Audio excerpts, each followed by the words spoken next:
Hi friends, I'm Kate and welcome back to Yesterday's World channel.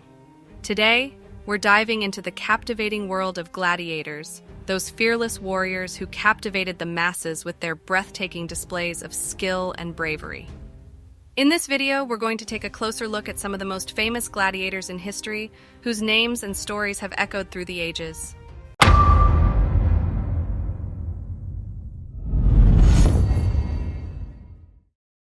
Spartacus, number one of the gladiators.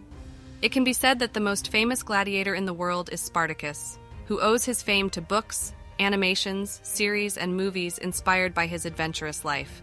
All Spartacus himself will not live long enough to see this world fame. These Romans, who lived between the years 71–109 BC, were captured in the Roman War of the Batteries, the land that was part of Greece, Turkey, and present-day Bulgaria, and were added to the ranks of the Roman emperor's gladiators. But Spartacus was different from all the other slaves. Spartacus's innate leadership and management skills, plus his exemplary courage, made this gladiator warrior quickly become the leader of the Roman prison rebels and challenge the Roman monarchy with great problems. The owner of Spartacus was Lanista Lentolus Batiatus, who owned the largest gladiator army at the time, Ludus. Spartacus found his loyal friends Priscus and Verus in this army. Usually, the bravery aspect of this great general is noticed by writers and even politicians and common people. In cases where he was one of the best gladiators of his time in the field of war techniques and military tactics. For example, most of the military tactics used in the war against the Romans were devised by Spartacus himself. In addition, the Roman emperor was also confused by Spartacus's rebellion against his kingdom. Because before escaping, Spartacus was one of the best gladiators in the Roman army, who was always on the lookout for the emperor and his companions. The reason for this attention was his familiarity with military techniques and defeating different gladiators. Commodius, the most bloodthirsty gladiator in history. The second most famous gladiator on this list was not a slave but the emperor himself, Commodius. Commodius was one of the most bloodthirsty gladiators who appeared on the stage of the Roman Colosseum, the one who brutally slaughtered the gladiators of the rival teams and even his own teammates and never felt remorse for all the brutal killings.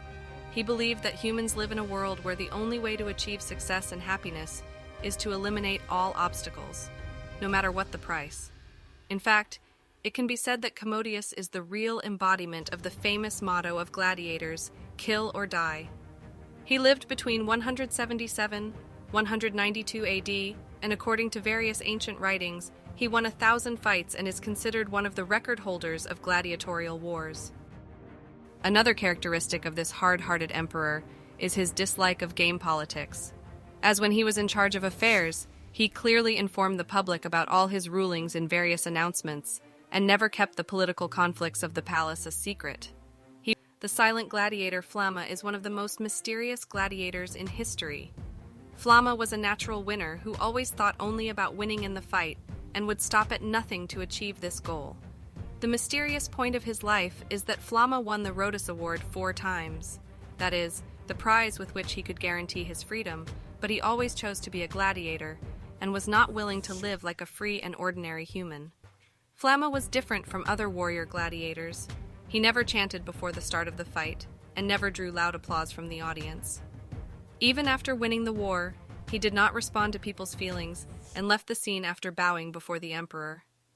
Flama's teammates always talked about his reticence and aloofness, as he never celebrated his great victories, as if this man was born only to fight and that's it. It is interesting to know the famous saying, "I was born to kill," attributed to him, a sentence that today is engraved in Hebrew on the clothes of the soldiers of the occupying Jerusalem regime.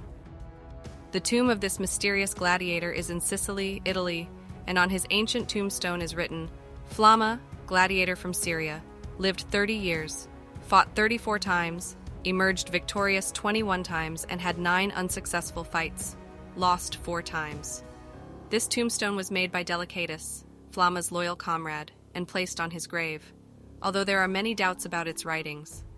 Priscus and Verus, like 2 brothers, Roman gladiators were always alone and only used powerful and submissive teammates in group fights. But there is an exception in this. Priscus and Verus fought side by side like 2 brothers in all battles. Priscus was born a slave, but Verus was free until he was captured by the Roman army in one of the wars. These two famous warriors met in the army of Celtic gladiators. Never in the history of ancient Rome have two gladiators been so coordinated and won all their victories together.